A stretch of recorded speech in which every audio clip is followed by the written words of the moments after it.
Welcome on Eye on South Asia. This is Anjali Sharma at the studio.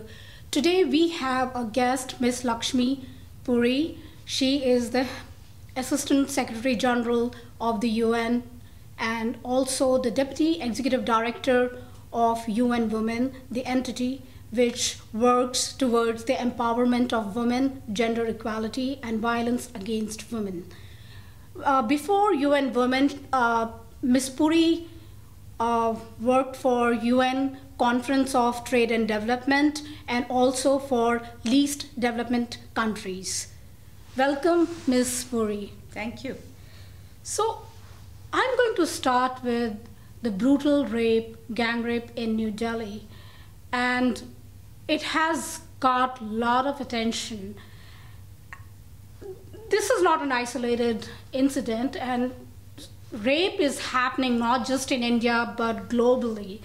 Do you think this is just crimes such as rape just happening in urban settings, or it's also happening in provincial areas? Let me begin. First of all, thank you for asking me to be here and to be speaking on such an important priority as ending violence against women in the context, in the larger context of our mission as UN Women, which is as you said, to promote gender equality, to achieve gender equality and women's empowerment around the world. And violence against women is one of the worst manifestations of discrimination and inequality, and of course violations of human rights. So we therefore emphasize in our work, in our advocacy, in all the knowledge collection and generation work that we do, in our programmatic work on the ground, as well as in terms of our resource allocation and resource mobilization in support of ending violence against women programs, our partnership with women's organizations. In all of that, we are really targeting this mission with a kind of with passion and commitment to have zero tolerance on violence, to have a world free of violence against women. Now, your question about India and these cases and what they have done and what they have revealed. Firstly, let me say that whether it is India or whether it is any other country, in fact, globally, if you look at it, 7 in 10 women experience violence in their lifetime, and this is a recorded fact.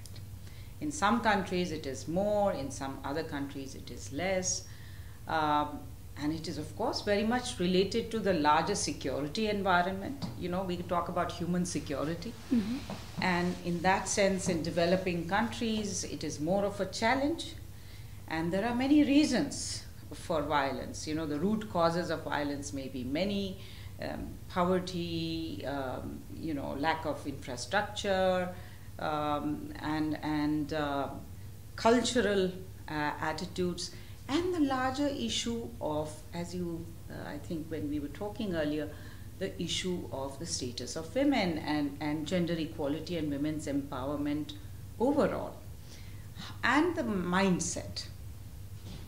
Because in the end, violence against women, as we have been hearing in this whole introspection and outrage, and as they say in Sanskrit, they say manthan, the churning that has been going on in the national conscience after this, the brutal and horrific rape of this brave young girl, is that what is it that is, what is it that causes this? And that this is about the dignity of women and girls, respecting the dignity. And when women want a life free of violence, it's about asking for dignity, being recognized that they have a right to dignity. So we need, therefore, to recognize that this is an urban phenomenon. You have more reporting, more visibility in urban areas, but in rural areas it is as prevalent. We all know about that. Sometimes it is a collective act of violence, one community against another. Sometimes, yes. Yeah, there was a politician who came and in India said, "Oh, actually, this doesn't happen in rural settings.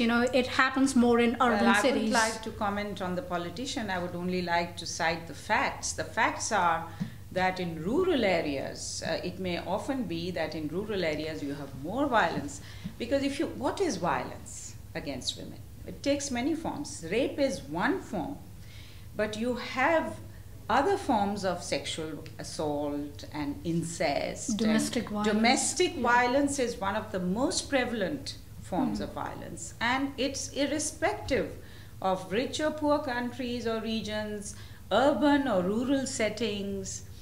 It is irrespective of that. It's a psychosocial phenomenon. In one sense.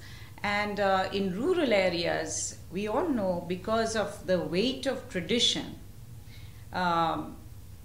women seem to be powerless. Often they are, as in many urban settings as well, women, because of their economic disempowerment and their lack of economic autonomy, are dependent on their partners for their very existence. So they accept violence as a way of life, and men, on the other hand, also think it is normal. But this is the change that we seek, to say that this is not normal, that this is not acceptable, and that enough is enough. So I would say that it is something that is universal, it's not limited, and it happens everywhere. As I said, it's a global pandemic, and we really need to be in it together. And it concerns us all at the global level. It's no one is holier than the other. And also at the national level, local level, it concerns us all. Because one of the problems with rape, and even in this case, I don't know how many people were around or not, but the fear sometimes that people have of interfering when something is happening, or intervening, not interfering, but intervening and helping. So that is the other thing. So, okay, so, things, when these kind of incidents happen, it's the awareness of the society in general, that when first of all, in terms of building a culture of respect for women and girls, valuing women and girls, that's the first thing. Second thing is also then building on that to make sure that, peace and non-violence, as Mahatma Gandhi used to say, begins at home. Mm-hmm. So build the family and values around that. And then the third is the community and the society. What are the societal values built on? So that is also something that, again, as you know, this whole, the manthan, the churning, is also about what are our values. We have been talking about our humanistic values, and then what happens? And this kind of thing happened. So I think it's part of all that. And then if you look at, and I'll come to that, I'm sure you're going to ask me the role of the state. What is the role of the state in all of this? So, these are the several layers, and at the international level, what is it that we... There was such an outrage after what happened to 23-year-old Damini, and there was we have seen so many protests in New Delhi, not just the women coming out, but also man and the youth. Do you see there's a change in Indian society because what happened? Indeed, this has sparked the kind of public outrage, as I said, but also it has involved youth like never before. It has made this violence, ending violence against women has become not only a woman's cause, but also the whole society's cause. And the national ethos around this has been, kind of, I would say, awakened. Mm-hmm.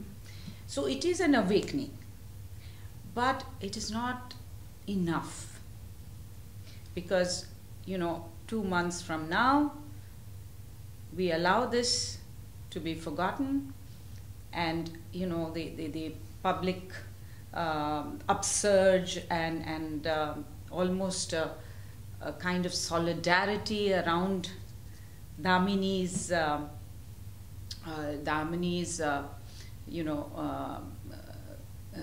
death and what she suffered. If that is allowed to be forgotten, then of course it would be in vain. So we have to tap this anger.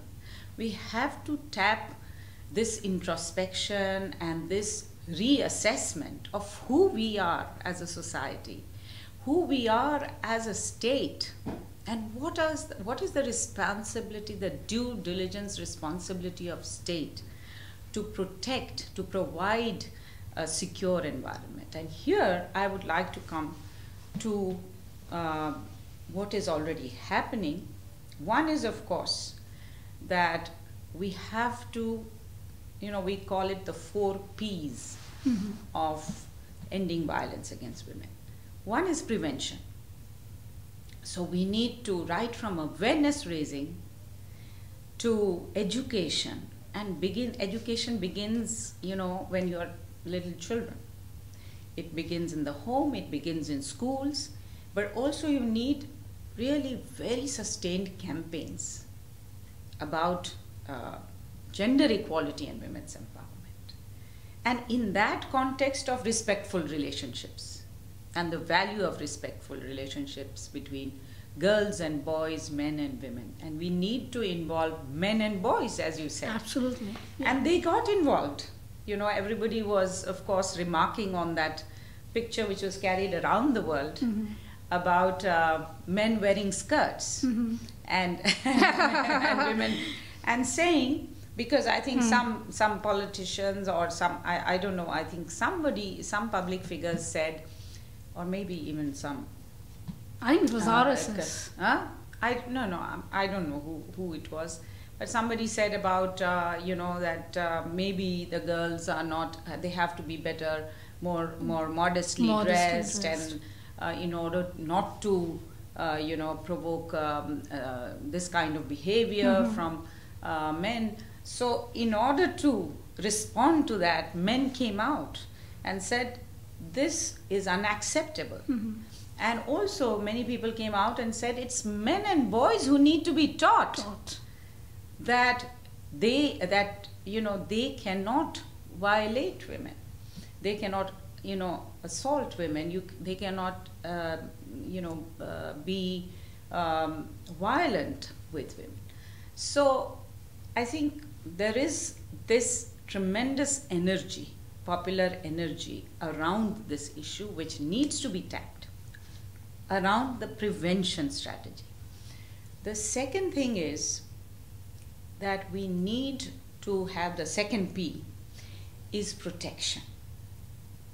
And there, city infrastructure, including the protection infrastructure, all women police station, gender sensitive police, I think all these issues have come out. Yeah, they're talking about bringing more women police force. Exactly. No, there are some recruiting all Mahila police stations. Right. But it's not as many, and so, and then patrols, and then, you know, hotlines, and so the protection infrastructure, lighting up. In Delhi, you know, there are many areas, they're not so well lit.